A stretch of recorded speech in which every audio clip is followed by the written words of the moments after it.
Buongiorno e ben ritrovati con il TG Flash di New Sicilia, di seguiti i titoli più importanti della mattina. Nonostante qualche giorno di ritardo, manca sempre meno all'avvio delle operazioni di recupero del Baesian. È arrivata stamattina al porto di Termini Imerese la seconda imbarcazione che sarà utilizzata per recuperare il relitto, affondato lo scorso 19 agosto a largo di Porticello.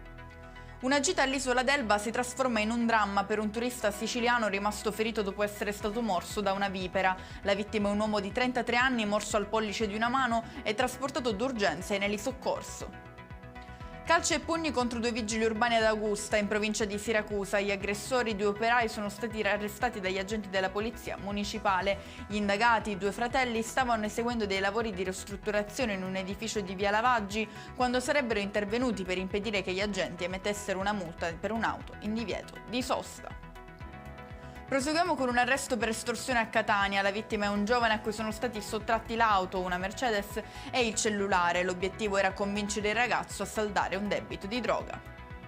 Scoppia la polemica dopo che un ospite inatteso e da alcuni tutt'altro che desiderato ha virtualmente calcato il palco del One Day, il concerto organizzato il 1° maggio di ogni anno alla Playa di Catania. Finisce nella bufera il gesto del rapper Baby Gang che ha videochiamato Nico Pandetta, collegato dal carcere.